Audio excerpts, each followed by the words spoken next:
Hello, and welcome to the Dissident Mama podcast. Today, my guest is Dr. Marcus Papadopoulos.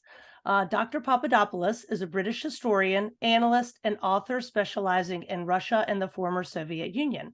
He is also an expert on the former Yugoslavia and international relations, having exclusively interviewed the former Bosnian Serb president Radovan Karadzic.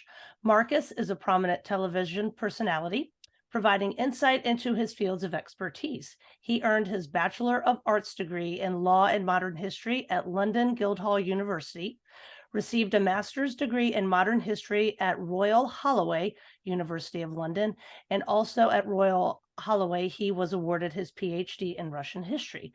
Marcus's first book, entitled Arise Russia, The Return of Russia to World Politics, was met with acclaim, as did his speech at the House of Lords on the origins of the current tensions between America and Russia, and his scholarly article for the Journal of the Presidium of the Russian Academy of Sciences entitled One Eye on Hitler, the Other Eye on Stalin, How Britain Explored a British-Soviet Alliance from January to June of 1941. Welcome, Marcus. Rebecca, I'm both grateful and honoured to have been invited onto your podcast channel. For someone like me whose interpretation of certain periods in history runs contrary to the official narrative of the West and who is critical of Western foreign policy, there are very substantial limitations placed on people like me by the Western ruling elites in terms of who we can give interviews to. So when I received your email inviting me onto your podcast channel, I read it with great pleasure, and I am immensely looking forward to our conversation. Excellent. I think a lot of people get interview invites from me that aren't pleased. So I'm excited you are. So here we go. When researching you, there was a word that I heard a couple people describe you as, unrelenting. So you are very unrelenting in what you've studied, your beliefs, not just personal beliefs, but your geopolitical knowledge that has given you the view that you have. So I'm so excited to have you on, because unrelenting is what we need nowadays, in the good kind of way. But it's a kind of an interesting backstory how I discovered you. Dr. Clyde Wilson, who is a mentor of mine, had emailed me saying, wow, there's this British guy who knows what's up about Southern history, and he gets that, the Southern people were kind of the first victim of the Yankee Empire, so to speak, or U.S. hegemony. Go check him out. So I did. And of course, I was very pleased at what I found. So tell us how you got in touch with Clyde Wilson, how you discovered maybe the Abbeville Institute, or perhaps it was Shotwell Publishing, which was your first spark that, hey, there's this kind of cool pro-Southern thing happening in America that maybe you hadn't heard of before. Well, I should say, first of all, that I developed a passion, a love for politics and history at a very early age, something like from the age of 5 to 6. And through that, I eventually stumbled upon the War for Southern Independence, which, as we both know, has been labeled by the US federal government and its various tentacles as the so-called Civil War, which, again, as we both know, was not a civil war, because the South legally seceded from the Union. And as a result of having come across in books and in historical documentaries, I came to learn about the South and its people, and I was struck by the South's fervent love of God, of their culture, and of their heritage, and how they took a very, very courageous decision to secede from the Union and to fight for their cultural and spiritual values, their national identity. And having discovered that, it just led me on to carrying out further and more serious and more professional research into the South.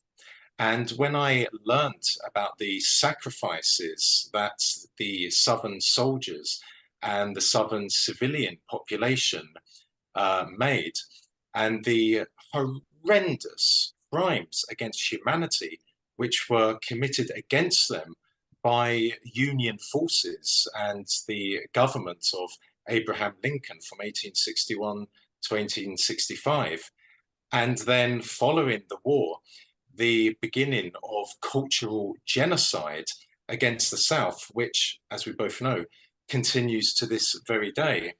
I felt it imperative for me to go on and discover even more information about this part of America. So from there, I naturally carried out research and I came across the Institute. And one of my first impressions of the Institute was how not only professional and highly competent it is, but it's very humble. It has no pretense about it, like many institutes in America or in Britain, where they consider themselves to be not only higher than everyone else in society, but indeed higher even than God. And the various conferences, events, and speeches that I watched and read about on the Institute's website told me that this is an institute I need to follow on a regular basis and I need to make contact with.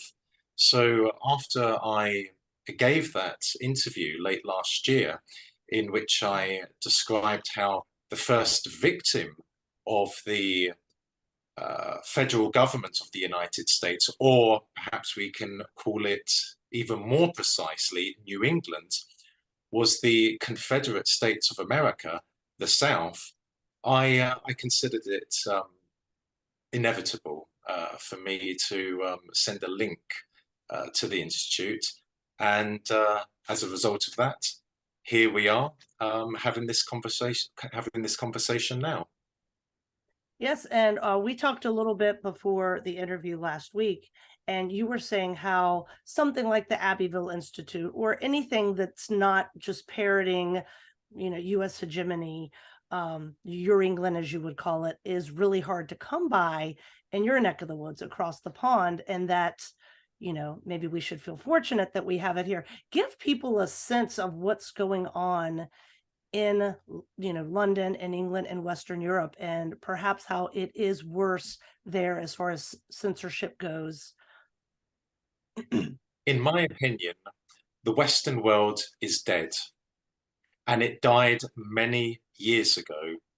It didn't die following the so-called COVID-19 pandemic, something which from day one I had grave suspicions about, and a narrative which, in my opinion, was no more convincing as the narrative about Russia being a threat to peace and civilization in the world. But it is the case that whilst the situation in America is very, very bad, in Britain, the situation is even worse. What many Americans are not conscious of is, yes, freedom of speech in America has been seriously curtailed over the years, but you still have more freedom of speech than people in Britain. And what I am delighted about is that whilst everything that came with the wretched unforgivable COVID policy imposed on British society by the British ruling elite, there is a positive which emerged from it, in that a very significant percentage of British people have now awoken. They now realize they now realize not only the true nature of the British ruling elite, of which the royal family and the aristocracy are at the heart of, but they also realize that Britain is not truly a democracy. Now, I'm not going to say that any country in the world is a perfect democracy. No. But in the case of Britain, not only do we have a head of state, the monarch, who has not been elected, and an upper house of parliament, the House of Lords, which also has not been elected, but also British people today, if they express feelings of pride at being British, feelings of pride about British culture, then they can be penalised. And significant numbers have been charged by the police with hate crimes. Now, quite a number of those never made it to court. But the very fact that a mere expression of pride in being British can land you in trouble tells me and other Britons that freedom of expression in Britain is nearly dead.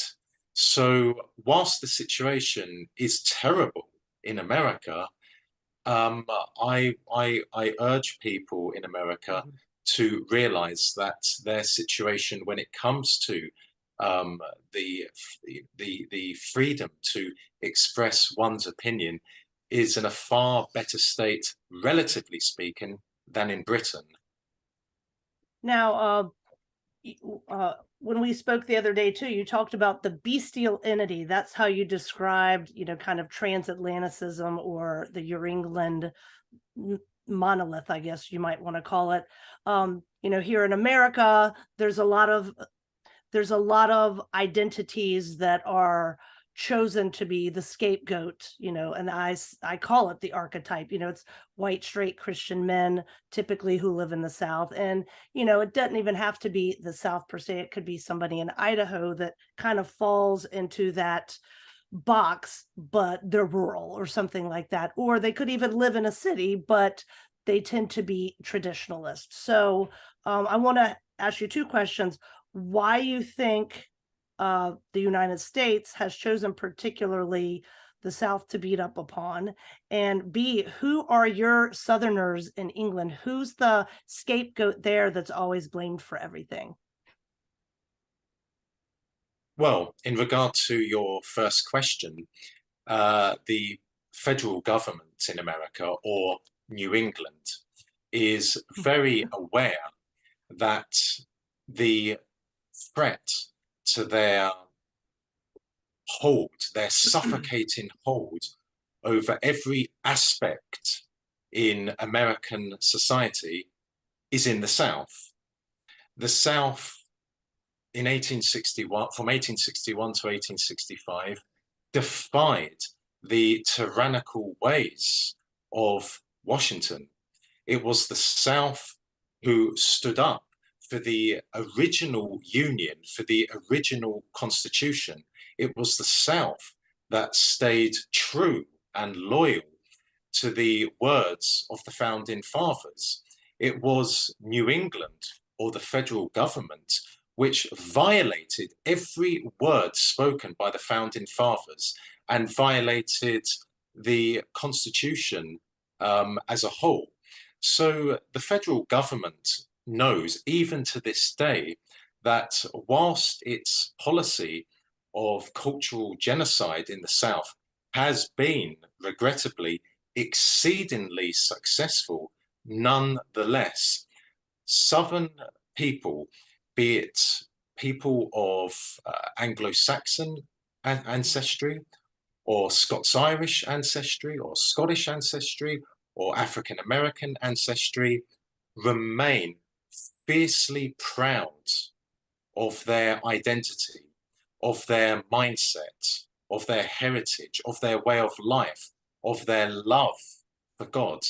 And therein lies the worry for the American federal government that the South, as has been said, could very well say one day that we will not be treated not like second-class citizens or third-class citizens, but like fourth-class citizens. We will not endure being humiliated and being not just vilified, but being demonized. And the South is truly American, whereas in my opinion, the northern states as a collective is not American. Now I say as a collective because there are many fine Americans in northern states, including states such as California and New York, Americans who are extremely proud and protective of their cultural and spiritual values.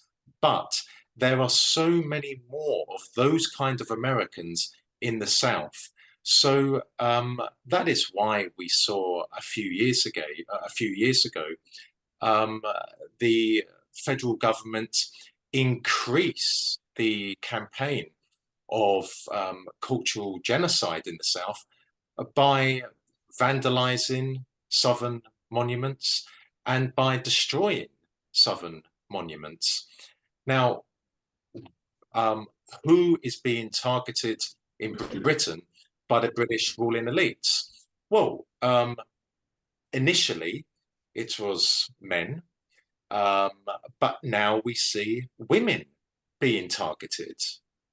It is my opinion that the British ruling elite have no love for the ordinary British people. They have no love for British history, for British heritage, for British cultural and spiritual values. And let me offer you an example of that. For many decades now, Christianity has been on the decline all across the UK. And yet, the head of the Church of England, the monarch, previously Elizabeth II, and now Charles III, have never once condemned the decline of Christianity in Britain, have never once expressed sadness at the decline of Christianity in Britain, and have never offered a solution to increasing the amount of adherence to Christianity in Britain. Now, that is a very peculiar reality. Let's just say, Rebecca, that I am the chairman of the fictional Karate Association of England and Wales. It is my job to promote karate. And let's say that the amount of people studying the art of karate is rapidly deteriorating in England and Wales. And yet, I do not speak about that at all. That is why I say the British ruling elite care nothing about British cultural and spiritual values. And on top of that, I would say this.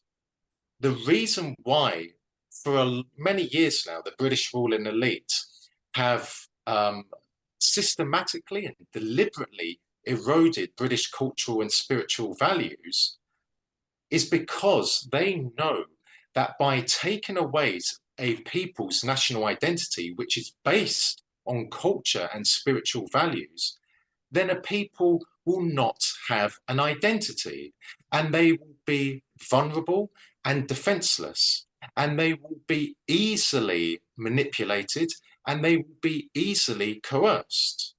So many people in Britain now because they no longer feel British, or they're fearful of expressing pride in being British, identify as a man or a woman.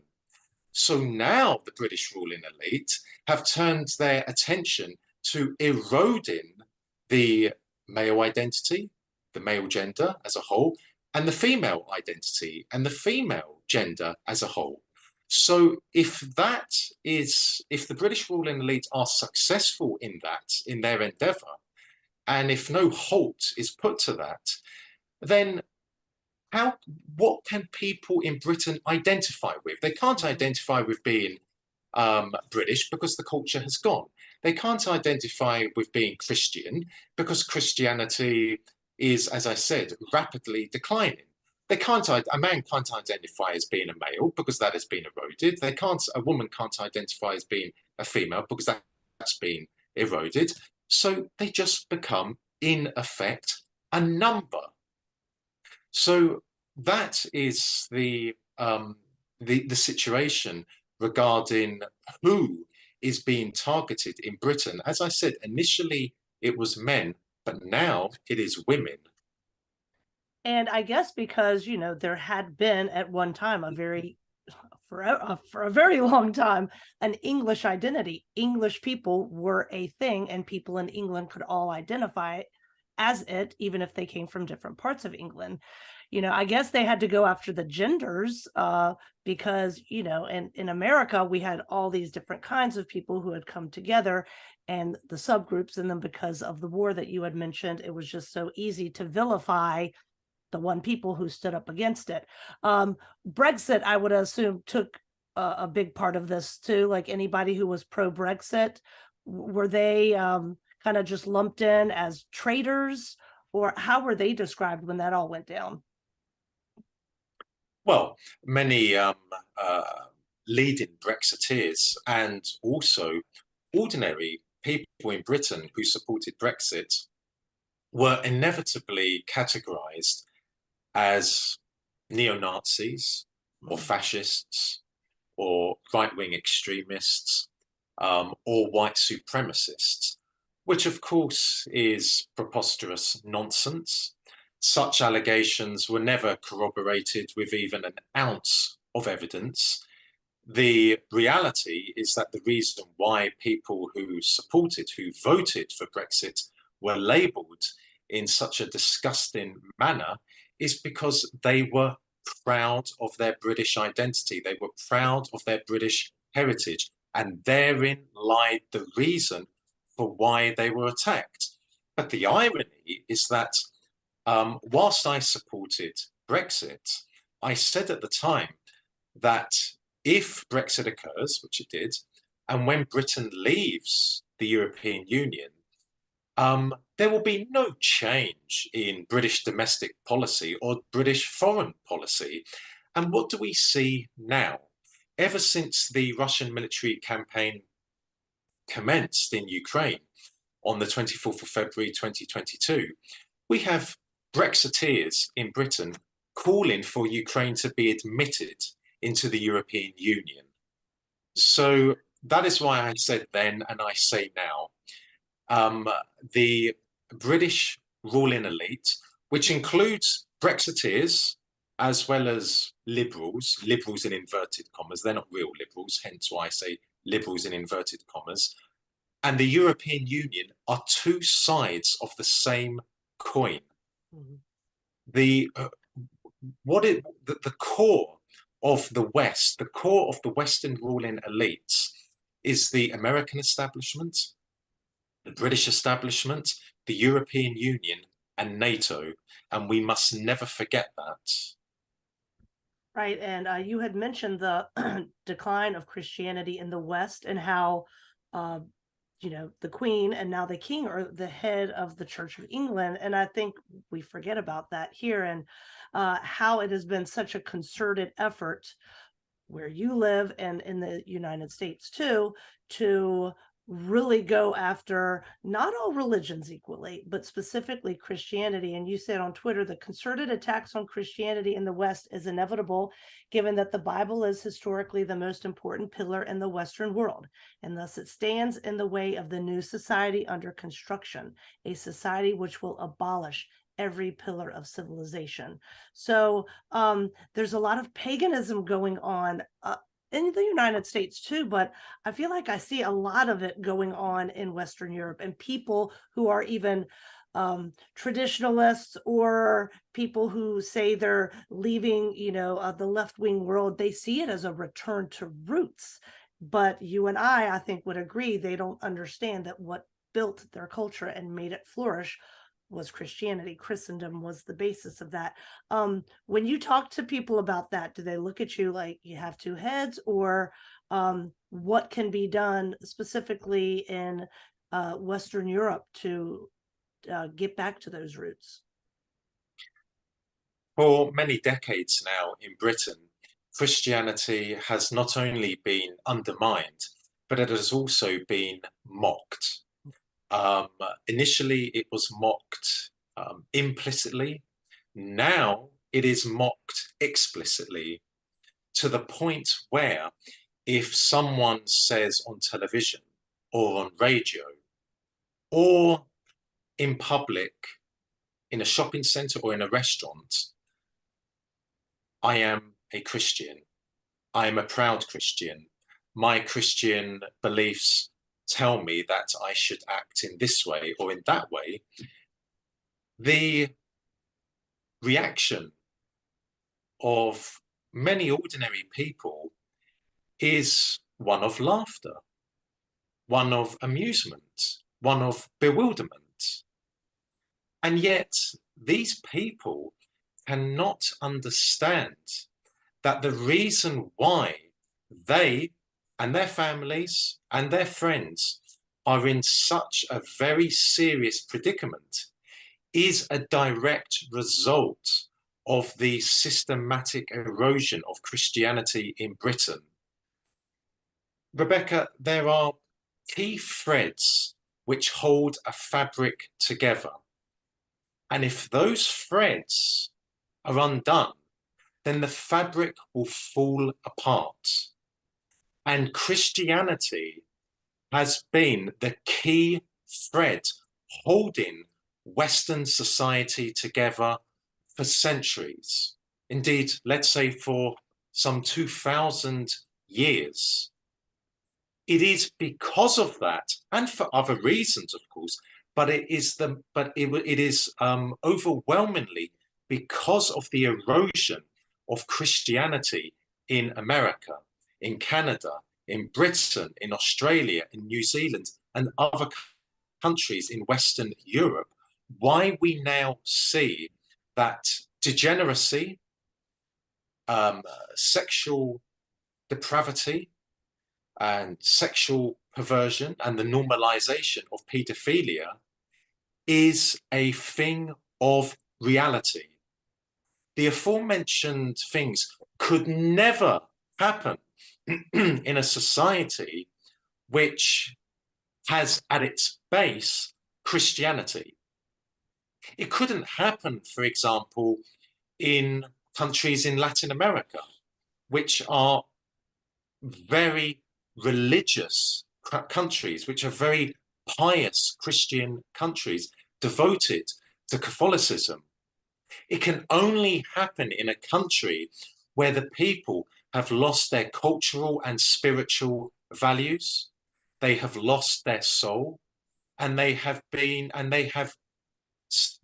embraced soulless, meaningless activities. And even though we see in America and in Britain, for example, the normalization of pedophilia under the cover of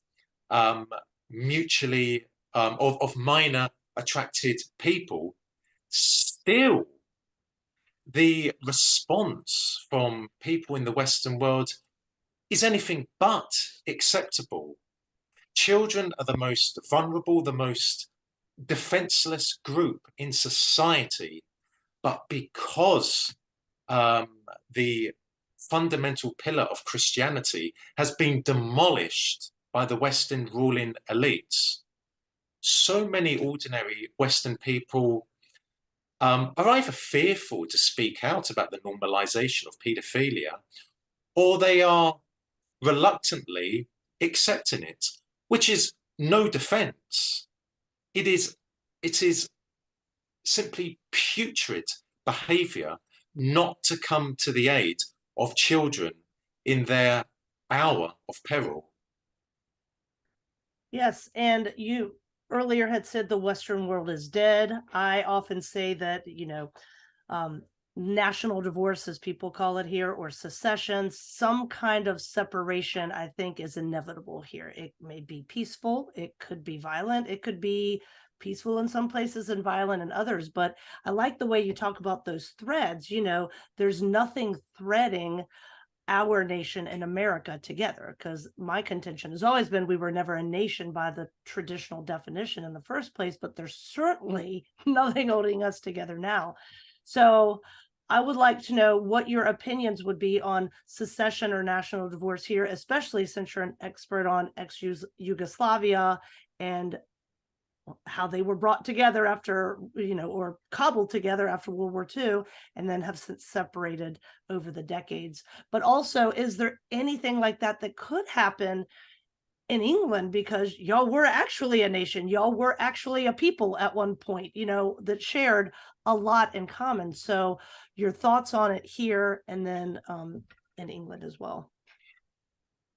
As I said at the beginning of our conversation, the Western world is dead, and it is simply futile for people in the West to believe that the Western world can be saved. No, it can't. It's dead. However, we can create a new Western world. Once something dies, it's died. It's dead. It's 6 feet under. We have to accept that. We have to learn the lessons from as to why it died and build something new. In regard to Yugoslavia, initially after World War One, the country was called the Kingdom of Serbs, Croats, and Slovenes, and then it became the Kingdom of Yugoslavia. And then after World War II, it became the Socialist Federal Republic of Yugoslavia. Now, I wouldn't draw analogies with the last Yugoslavia, Tito's Yugoslavia. Why? Because the people in the former Yugoslavia, with the exception of the Albanians, in ethnic terms are the same people. They are Slavs, specifically South Slavs, but they are South Slavs with different religions. So the Serbs are Christian Orthodox, the Croats are Catholics, and of course the Bosnian Muslims are Muslims. The Montenegrins are Serbs. I often say that not all Serbs are Montenegrins, but all Montenegrins are Serbs. And the reason as to why the Socialist Federal Republic of Yugoslavia collapsed in 1991 is not because it was a communist dictatorship as the Western narrative goes, or it was a prison of the peoples. No, it's because the West no longer needed Yugoslavia. The Cold War was over. Soviet communism in Eastern Europe had collapsed. The Soviet Union in 1991 was on its deathbed. And the West did not want a socialist country in the new Europe, because the Americans, the British, and the European Union, or as it was then, the European Community, were aware that whilst the Soviet Union was close to its death, Russia could, at some point in the future, gain a foothold in Yugoslavia because of its traditional relations with the Serbs. The Serbs and the Russians are Slavs, Pan-Slavism, and they are both Eastern Orthodox adherents. So the West broke up Yugoslavia by encouraging secessionism in Slovenia, Croatia, Bosnia and Herzegovina, and then Kosovo and Metohija. So that's why Yugoslavia imploded. But turning to America, I certainly sincerely hope, that there will not be a war again between the North and the South. Unlike for the Western ruling elites, who idolize war, who need war, who want war, who love war, I have great disdain for war, because war is war. So I don't want to see Northern people dying in a war. I don't want to see Southern people dying in a war. However, given that the marriage between the North and the South from 1865 to the present has been a forced marriage, it is only inevitable that a divorce is on the horizon, perhaps sooner rather than later, but nonetheless, it is a forced marriage, and it is a marriage which is just not working. The culture, the mindset, the way of life of the Southern people is diametrically opposed to the culture, the mindset, and the way of life of the North. The North's God is money and materialism. The South, their God is God. It's as simple as that.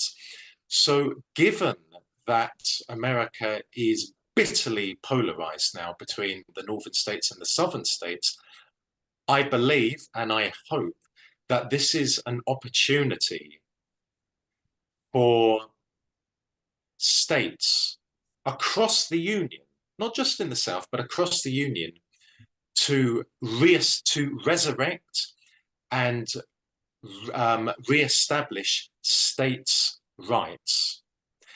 And to do that, the original constitution of the founding fathers has to be re-established. Because, as you and I know, Rebecca, and undoubtedly the vast majority of people watching this interview will know, the cause of the war from 1861 to 1865 was the issue of states' rights, followed by the South wishing to protect its culture, its heritage, and its way of life. But in 2023, given that the American federal government, or as I say, New England, is waging a horrific war against all of the people in the Union, there has to be action taken, peaceful action, to ensure that America returns to how it was envisaged to be by the founding fathers. The founding fathers, as we know, spoke against an all-powerful, all-domineering, centralized federal government in Washington. They spoke against an American empire.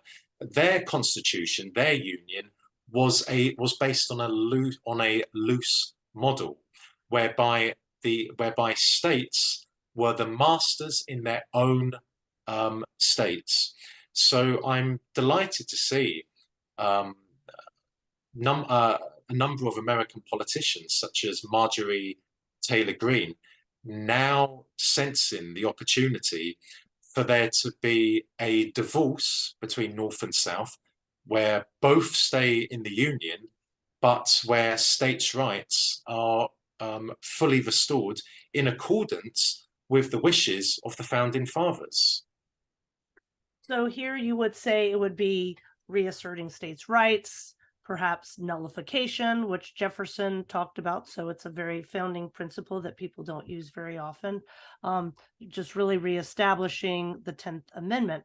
But what about in England? What do y'all got planned over there? How are you going to get out from under this? Because of COVID, or the so-called COVID-19. This acted as a catalyst. Many British people today are more enlightened about who rules them and what the objectives of the rulers are than ever before, certainly in my lifetime. I applaud that and I welcome that. However, the British people have never demonstrated that they have a revolutionary instinct, unlike for the American people or the French people or the Russian people. And therein lies a grave concern for me that whilst a significant amount of British people have woken up about the nature of those who rule them, not govern them, rule them, they will not offer resistance. They will not even say no. They will just go along with neoliberal cultural values, if we can call them cultural and if we can call them values. For your American audience, I want to make it clear that the vast majority of Britons oppose neoliberal cultural values. Indeed, they are bitterly opposed to neoliberal cultural values, or we can call it woke values. But they don't take action. They are fearful of even saying no. Simply saying, no, I'm proud to be British. I'm proud to be Christian. And I will not allow my Christian beliefs to be eroded. And I will not allow myself as a Christian to be intimidated. That is a very serious problem. And many people around the world are aware of that problem, which plagues the British. So I am of the firm opinion that if change is to come, and I mean radical change, again, peaceful change, peaceful radical change, if peaceful radical change is to come to the UK, it will come about because of external developments, by which I mean this. If the system breaks down in America, whereby the federal government or New England loses its iron grip over every facet of life in America, and where states' rights are restored, then it is inconceivable that there would not be a direct knock-on effect on Canada, Britain, Australia, and New Zealand. So, in short, if America was to fall, then the rest of the Anglo-Saxon world would fall: Canada, Britain, Australia, and New Zealand. Furthermore, if there is to be peaceful, radical change in Western Europe, for example, in either France or Germany or Italy, then that would pressurize the establishment in Britain. But I do not believe that the British people on their own, and I say this with great regret, I say this with pain, but I do not believe the British people on their own will bring about change here. And if anyone disagrees with that, I would defy them. I defy them to provide me with tangible evidence of the British people having a revolutionary instinct, the kind of which was very well demonstrated and wonderfully exhibited by the American people against the autocratic rule of the British establishment when the Americans won, or when the American colonies won their independence. Well, that really inspires me to keep on being a secessionist. So this is good. Or some type of national divorce. Like I said, I think it's inevitable, but this is, I'd never thought about it that way. So let's talk about somebody else that says no to the Yankee Empire, and that would be Russia. So they do quite a few things that annoy the Americans. They exist. One, I don't think the Yankee Empire even likes them being there, but they've gotten bolder over the years in saying no and protecting their own. And then also, they are having a resurgence in their Orthodox Christianity. You know, a lot of people, I'm Orthodox Christian, and a lot of people say, oh, it's fake there. It's, you know, it's not what people think. Well, I went there, and there is a renaissance happening there. And the fact that they pull themselves out of 70 years of Soviet communism and this is happening, it should be a happy story for every Christian on planet Earth. Everybody should be applauding that. But also, because of what we were talking about earlier, that Christianity is the core to civilization, you know, and to fighting against something as obvious as pedophilia, that, you know, a resurgence in that is not good to people who want the state to be our god, etc. So I have a lot of questions about Russia since you're an expert, but tell us a little bit about the history of the conflict. Your 2016 speech in front of the House of Lords does a good job with that. I'll link to that as well. But what are most people missing still now that they don't understand? You know, just kind of give us a overview of why it happened, the invasion Let of me start Afghanistan. by, yes, let me start by saying that in the old Soviet Union, there were only two regions which did not wish to be a part of the Soviet Union. And they were the Baltic states of Estonia, Latvia, and Lithuania, and the westernmost parts of the Ukraine or the Ukrainian Soviet Socialist Republic. Those regions of Ukraine having been Lvov, Ternopil, Ivano-Frankivsk, Volyn, and Rivne. Everywhere else in the USSR, the people wished to be a part of the Soviet Union. Russians, Belarusians, Ukrainians, Azerbaijanis, Moldovans, Georgians, Armenians, Kazakhs, Turkmen, etc., etc. In March of 1991, Mikhail Gorbachev authorized a national referendum to be held in the Soviet Union, in which the Soviet people were asked, do you wish to preserve the Union of Soviet Socialist Republics? Now, 6 out of the 15 republics boycotted the referendum, those being Estonia, Latvia, Lithuania, Moldova, Armenia, and Georgia. The rest of the republics participated, and the overall result was this, Rebecca. 77% of the Soviet people voted to keep the Soviet Union. In the Ukrainian Soviet Socialist Republic, just over 70% voted to remain a part of the Soviet Union. In Central Asia, Soviet Central Asia, Kazakhstan, Tajikistan, Turkmenistan, Kyrgyzstan, and Uzbekistan, the figure was over 90%. In Belarus, again, close to 90%. In Russia, with the Russian Federation, it was just over 70%.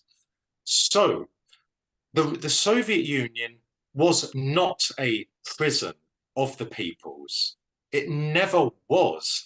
And in regard to Moldova, Armenia, and Georgia, the reason why they boycotted the referendum was because they had internal problems, specifically where parts of their Soviet Socialist republics had broken away.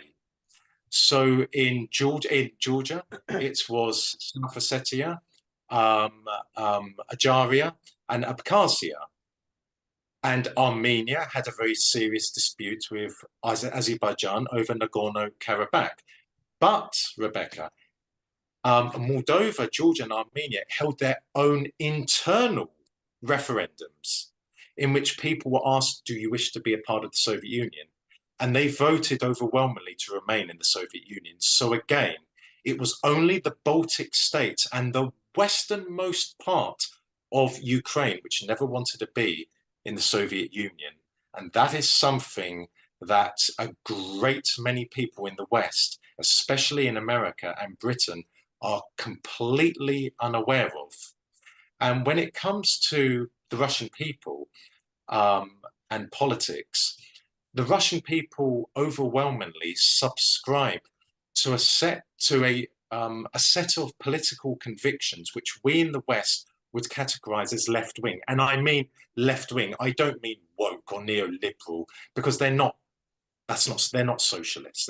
They haven't the faintest ideas what socialism or communism is. They're simply neoliberal.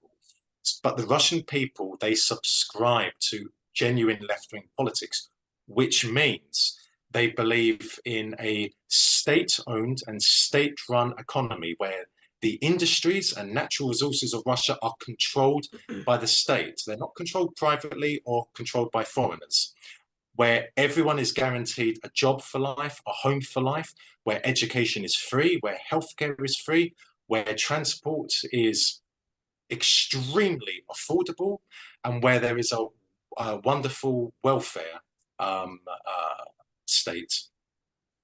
So let's go to Ukraine. I have been saying this on television, in speeches, in articles, and in my book, Arise Russia, that it was inevitable that Russia would go to war over Ukraine, because ever since Ukraine became an independent country in December of 1991, which again was against the wishes of the population of the Ukrainian Soviet Socialist Republic, America lusted after Ukraine. And from 1992 up until February of 2022, the Russians asked, told, warned the Americans not to extend their tentacles to Ukraine, because Ukraine is integral to the Russian identity, and Ukraine is integral to Russian national security. The Russians, the Belarusians, and the Ukrainians are one people. They are East Slavs who are overwhelmingly members of the Russian Orthodox Church. Ukraine means borderland, and the borderland in 1654 occupied a small part of what is today central Ukraine. But the people in the borderland never called themselves Ukrainians. They were the Zaporozhian Cossacks. So again, they called themselves the Ukraine, the borderland against the Poles and the Lithuanians, but they were the Zaporozhian Cossacks. And then in 1654, Bogdan Khmelnytsky, the leader of the Zaporozhian Cossacks, asked Tsar Alexei of the Tsardom of Russia for the borderland, the Ukraine, the Zaporozhian Cossacks, to become a part of the Tsardom of Russia. And the Tsar accepted that. They became a part. They signed the Treaty of Pereyaslav. Then, after that, when the Russian Empire began expanding southwards, for example, under Catherine the Great, new regions were added to the Ukraine. So the Tsars added regions going all the way down to the south, down to Odessa. They added it to a region, a Russian region known as the Ukraine. And then, following the Bolshevik Revolution, Lenin decided that the new country, Soviet Russia, would be called the Union of Soviet Socialist Republics. Stalin simply wanted it to be called the Russian Federation, but Lenin, for ideological reasons and administrative reasons, decided there would be Soviet republics. So he took what is known as Novorossiya, historically a region known as Novorossiya, the eastern part of what is today Ukraine, down to Zaporozhye, and he attached that to the Ukraine, what the Tsars did. But this time it was the Ukrainian Soviet Socialist Republic. And then in 1939, when the Soviet Union absorbed the westernmost parts of what is today Ukraine, which had previously been part of Poland, again, Lvov, Ternopil, Ivano-Frankivsk, Volyn, and Rivne, Stalin attached those to the Ukrainian Soviet Socialist Republic. And then in 1954, the new Soviet leader, Nikita Khrushchev,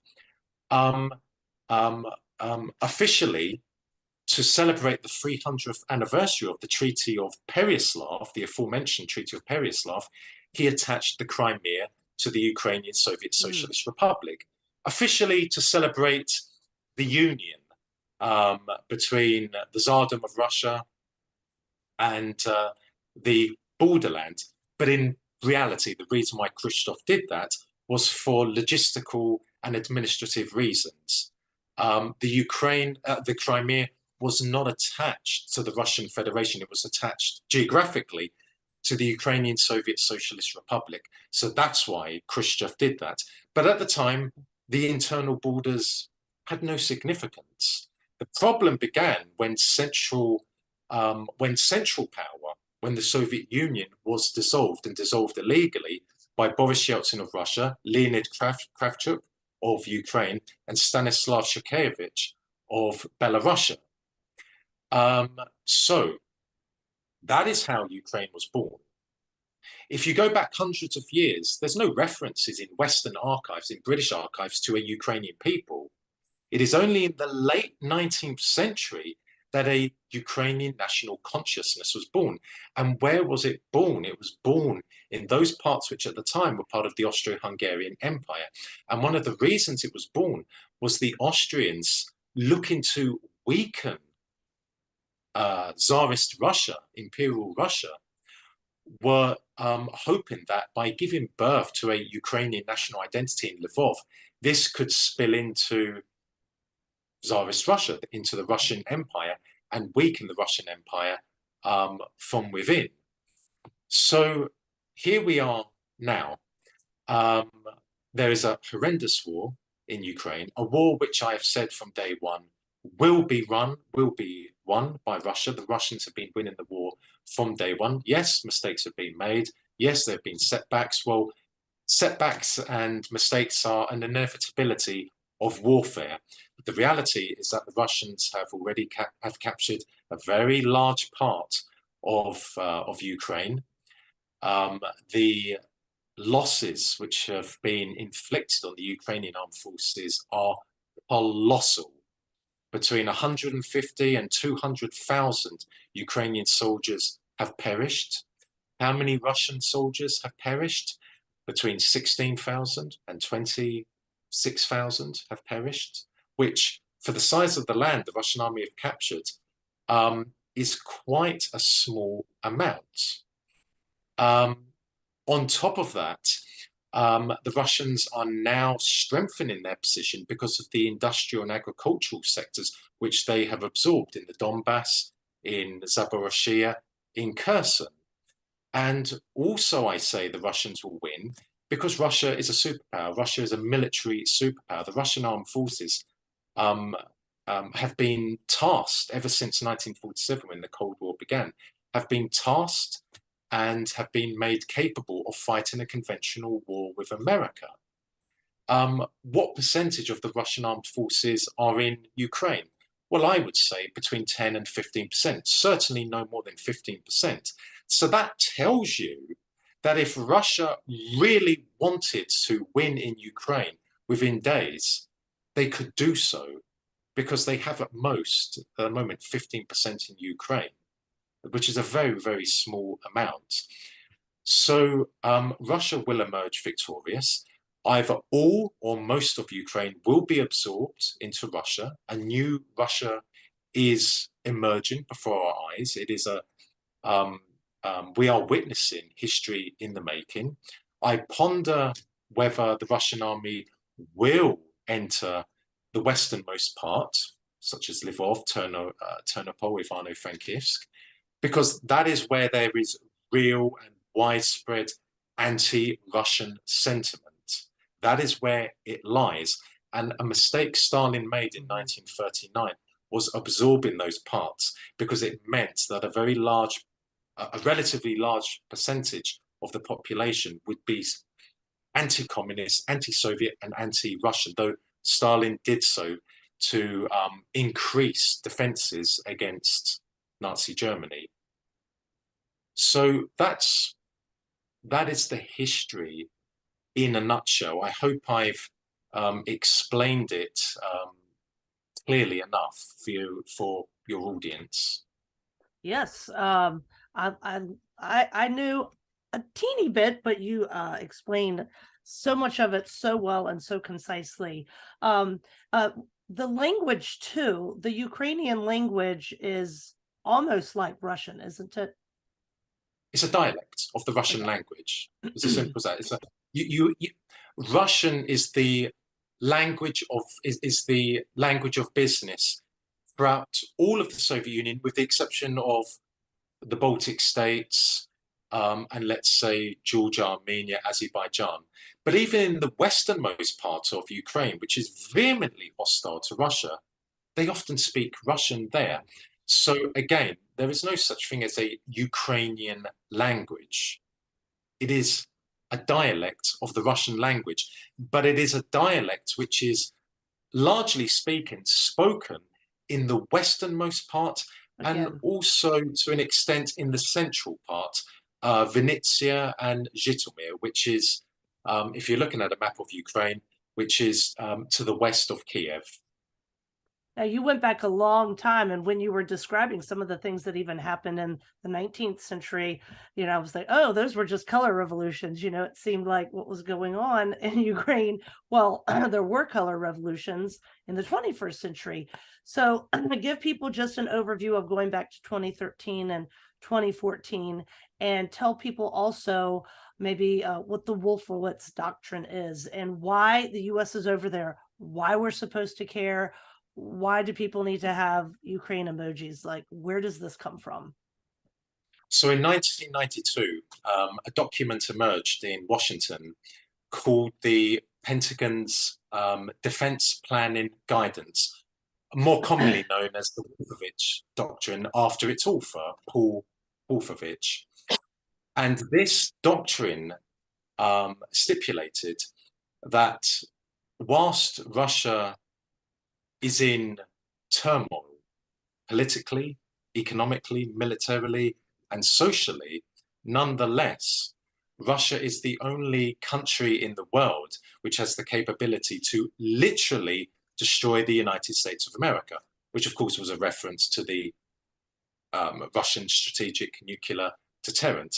So that's what was said in 1992. 1992, the Soviet Union has been dissolved illegally against the wishes of the Soviet people. So America is the sole superpower. America was presented with an opportunity to achieve global hegemony, which it did, and which it did brutally. And its first victim was the Socialist Federal Republic of Yugoslavia. We must never forget that. The first victim was not Iraq. It was the Socialist Federal Republic of Yugoslavia. Then it was the Federal Republic of Yugoslavia in 1999, which comprised Serbia and Montenegro.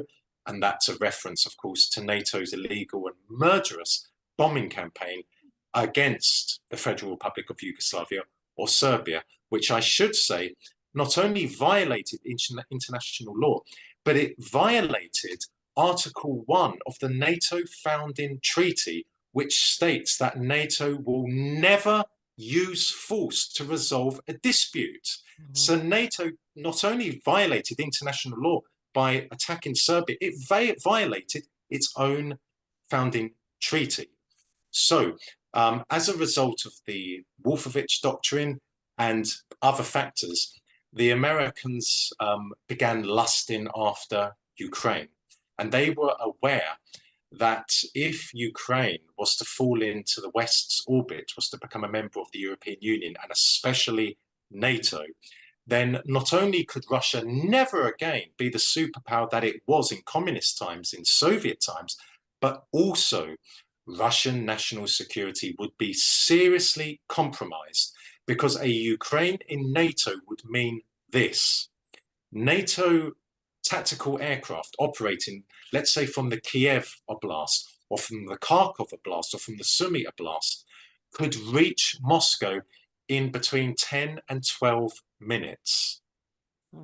Also, the Americans were lusting after the large, huge industrial sector and agricultural sector of Ukraine, which was a result of the Soviet period. And I find it so ironic today, Rebecca, when I hear the Ukrainian government talking about decommunization. Well, if they're going to decommunize Ukraine, well, maybe they should get rid of their industrial sector and their agricultural sector, because that's a legacy from the Bolsheviks.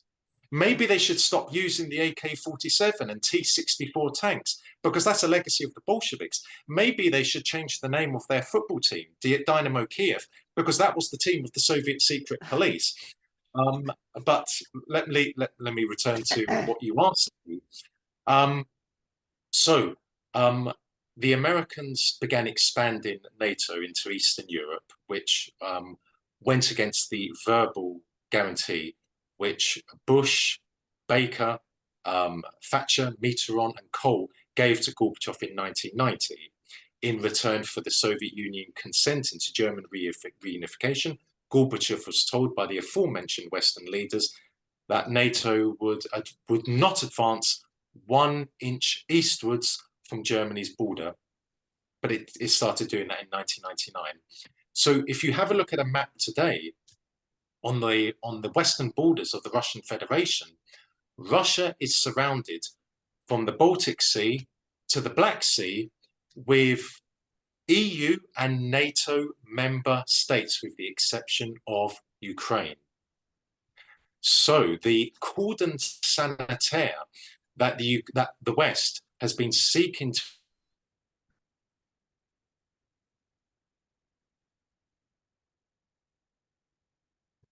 Marcus, you froze. incomplete because of many years ago, and I've been saying ever since that Russia will never allow Ukraine to enter NATO. And Russia, I said this in my book years ago, and I said it even 15 years ago, I said they would never allow Ukraine to join NATO. But then at the end of 2013, protests emerged in Kiev against the then presidency of Viktor Yanukovych, whose election victory in 2010 was recognized by both America, Britain, and the European Union. But it was very clear to me at the end of 2013 that these protests were not spontaneous protests. They had been engineered, planned, and trained by outside forces. They were very professional, highly competent. And those protests continued into 2014. And then in February of 2014, there is a coup. On the face of it, carried out by the protesters. In reality, this was a Western engineered coup. And those protesters had been trained by the West in the Baltic states and in Poland in how to overthrow a government, overthrow a president. And they used violent measures, very violent measures. Because of the coup, Yanukovych, Viktor Yanukovych, he fled eventually to Russia, and Ukraine was torn out of Russia's orbit, brought into the West's orbit, and from 2014 up until February of 2022, Ukraine was militarized by the West. The West turned the Ukrainian armed forces into a very large extension of NATO. They encouraged the worst kind of Ukrainian nationalists from Lvov, Ternopil, Ivano-Frankivsk to become part of the Ukrainian government. NATO then developed an unofficial presence in Ukraine. Then British and American and British warships began increasing their presence in the Black Sea. The Ukrainian ports of Ochakov and Odessa were refurbished to accommodate British and American warships. So that meant it was inevitable that Russia would take military action. Mhm. The Western ruling elites knew that by militarizing Ukraine, by turning Ukraine into this fanatical anti-Russian state, which was baying for Russian blood, and I don't mean the ordinary population of Ukraine, I mean the Ukrainian elites, baying for Russian blood, coupled with a NATO presence in Ukraine, coupled with a growing NATO naval presence in the Black Sea, meant that Russia would take military action at some point. The West knew that, and that was their opportunity once the Russians deployed their military into Ukraine. That was an opportunity for the West to impose the greatest and most severe sanctions it has ever imposed on a country in its history, in the hope that that would destroy the Russian economy. And if the Russian economy is destroyed, Russia would no longer be a superpower. And today, Rebecca, there are over 14,000 Western sanctions on Russia. Think about that, over 14,000 sanctions on Russia. Followed by Russia is Iran. But Russia is well ahead of Iran, Cuba, Venezuela, North Korea, nearly over 14,000. But the Russian economy, as I said before, the Russian military campaign began in Ukraine, and after it began, I said not only would the Russian economy prevail or withstand the sanctions, it would prevail. Why? For 8 years, from 2014 to 2022, the Kremlin was preparing the Russian economy to withstand the toughest sanctions the West had ever imposed. Why? Because the Kremlin knew that it would be compelled to take military action in Ukraine. So for 8 solid years, the Russian government was preparing the Russian economy for an economic war with the West. And I'm going back to Russia's faith, that I really think that is one of the things. Perhaps Russia wouldn't be so hated if they were doing everything they're doing now, but orthodoxy wasn't on the rise there. And then you've mentioned Serbia before. I think that's one of the reasons that the Serbians were bombed so badly, is because they were brimming with Orthodox Christians. And then you have this religious fervor here of even people who are Christian just believing, going in lockstep of whatever the regime that hates them is telling them to believe. So it's just mind-blowing there. What is going on the ground in Ukraine? I read something in Christianity today that was like, oh, Putin's targeting evangelical churches, and they're really trying to destroy the presence of non-Orthodox there. I just am skeptical. So I want to know what you know about that. As far as, also in my opinion, and it's an opinion because I've been listening to smart people who said, Putin has been cautious. He didn't want to have a lot of civilian casualties. He wanted to try his best to protect holy sites, et cetera, et cetera. So I also find that would be odd to, hey, let's ignore that onion dome, but let's go get, this Baptist church over here. So what's going on as far as Putin targeting evangelicals in Ukraine? Well, you're right, Rebecca, to be skeptical of the articles, the reports you have observed. I have neither the time nor day for Western mainstream journalists or Western mainstream academics. They are not true journalists. They are not true academics. They are galvanized in life by the love of money and status. And indeed, some of them covertly work for Western intelligence agencies. So again, I care nothing for what they think or what they say. They are, put simply, putrid creatures. Now, turning to the contest between the West and Russia, not only are we witnessing a political war between the West and Russia, a military war between the West and Russia, an economic war between the West and Russia, but we are also witnessing a cultural war between the West and Russia, a clash of cultures, a clash of civilizations. For many years now, the West used neoliberal cultural values, or woke, against Russia, excuse me, as it does against Iran, as it does against Syria, as it does against Cuba, as it does against Venezuela. But the Russians are fiercely protective of their heritage. They worship God. They don't worship money. They don't worship materialism.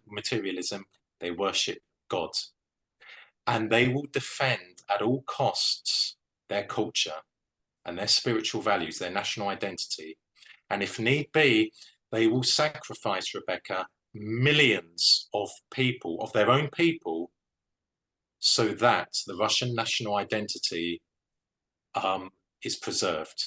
Nearly 30 million Russian people, Soviet people, perished in World War II so that the Soviet motherland, so that Mother Russia would live, would not die.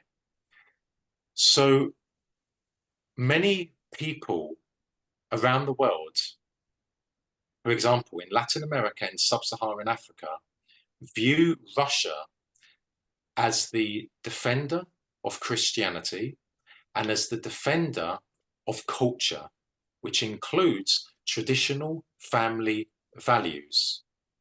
I should also add, Rebecca, that many non-Christians in the world, for example, Muslims, such as in West Asia, the Middle East, or Southeast Asia, also regard Russia as the defender of religion in general. Because these pious Christians, Muslims, Buddhists, Sikhs, Hindus, etc., they look at the West with horror and disdain at how religion, in particular Christianity, is humiliated, is mocked, and is eroded, at how family values are being systematically torn apart, at how a mother in America or in Britain is not referred to as a mother, is referred to as a person, at how a man can be pregnant, a man can menstruate, a woman can have a penis. People around the world outside of the Western world, Rebecca, are very aware of what's happening in the West. The problem, Rebecca, is that people specifically in the Anglo-Saxon world, Britain, America, Canada, Australia, and New Zealand, are very Western-centric. They think the West is the world and the world is the West. Well, it's not. Just because paedophilia, for example, is being normalized in the West, that doesn't mean it's being normalized in the rest of the world, because it certainly is not. And let us remember this, vis-a-vis the war in Ukraine, the West, by which I mean its politicians, its mainstream journalists and its mainstream academics, constantly say, quote, "The world is united against Russia." Well, let's put that to the test. Out of 193 countries in the world, roughly 30 have imposed sanctions on Russia and have sent military equipment to the Ukrainian government. So that means the vast majority of the world are not against Russia. In fact, the vast majority of the world disagree with the West's stance on Russia. And one of the reasons for that, along with good bilateral and economic relations between Latin American countries and African countries, for example, with the Russian Federation, is because of the perception, and it is a correct perception, that Russia today is the defender of Christianity and religion in general, and Russia also today is the defender of culture, which includes traditional family values. That is something that the Western ruling elites are aware of, but they will never say public. And that is something that more and more people in Britain, and I'm aware also in America, are becoming very well aware of. Right. And I guess that's why the Russophobia, last year, I mean, I was even shocked by the level of it. I'm part of the Russian Orthodox Church. I kind of knew what was going on in Ukraine before people knew what Ukraine was. I knew what was going on with between the Moscow Patriarchate and Constantinople and all these kinds of things, inside baseball stuff. And so I was privy to some of that, but I was shocked at the level of Russophobia. I had, and it's still going on, but that amount of propaganda, it was just shocking to me. So do you think the Russophobia is lightening because some people are waking up, or do you think it's just par for the course? You had written a paper, I think, about Russophobia like a decade ago or something. Tell us from whence this comes and what the status of it is now. Well, Russophobia, racism towards Russians. Yes, racism towards Russians is real. It does exist, and it is another form of racism. Russophobia is historically ingrained in the corridors of power in Britain. When diplomatic relations were first established between London and Moscow in the 1500s, Russophobia quickly emerged, it quickly surfaced, and it has never gone away.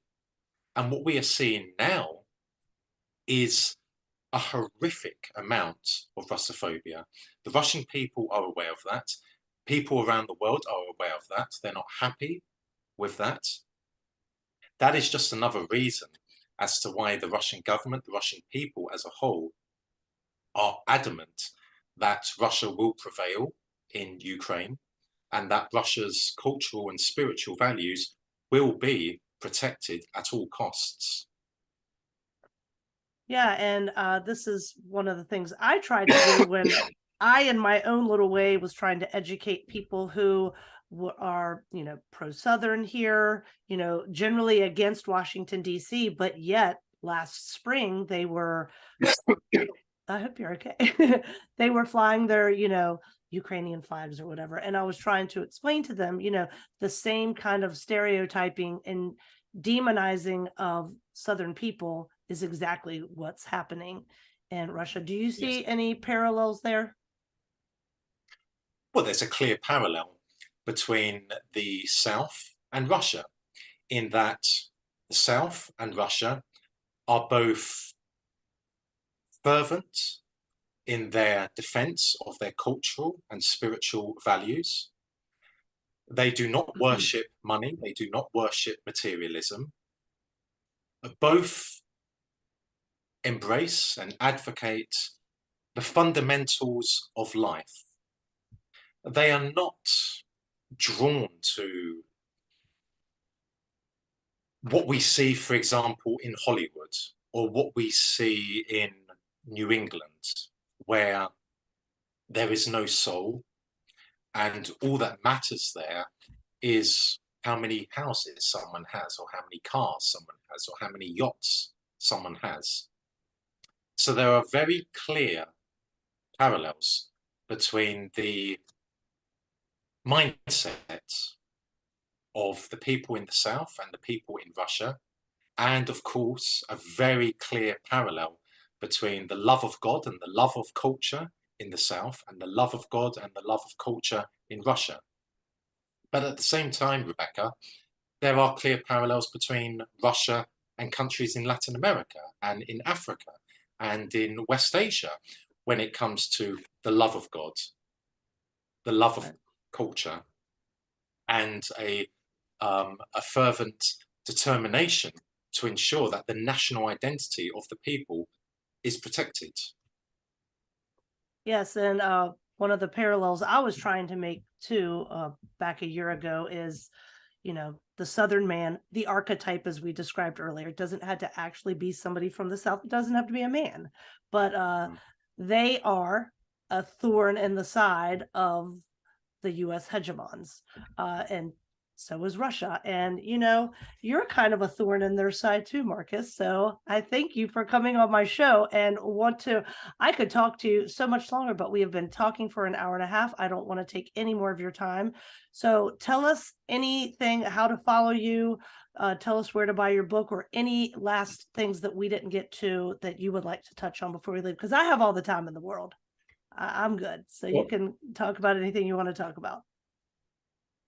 well, Rebecca, first and foremost, it has been an absolute pleasure to discuss with you an array Thank of you. topics which are of crucial importance for Americans, Britons, and all other races in the world which seek to defend themselves against the cancer of American global hegemony, which brings with it woke neoliberal cultural values.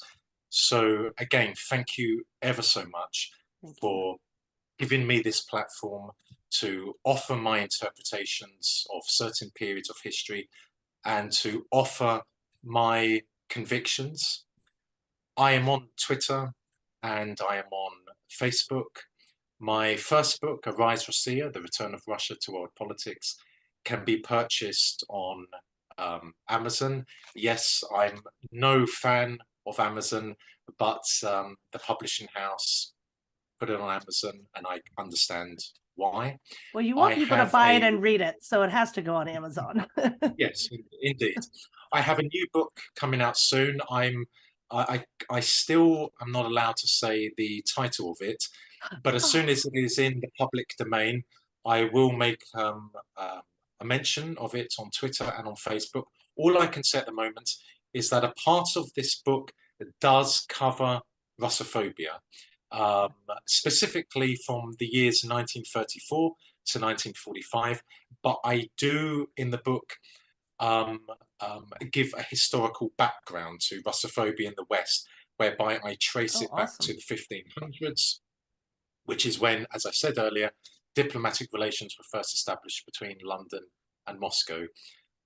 So I sincerely hope that people watching this interview have found it interesting, have found it helpful, and I really wish to say to the people of the South that I am a proud, unapologetic, and unreconstructed Yes. supporter of the Southern people, their cultural and spiritual values, their way of life, their approach to life. I think the South is splendid.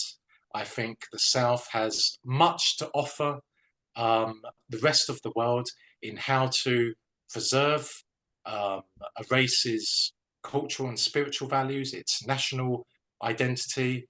And I hope that the day comes when states in America resurrect peacefully their states' their rights, which were enshrined in the original Constitution.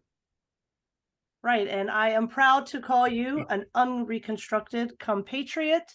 And that is just wanting to turn away the bad things and the things that destroy.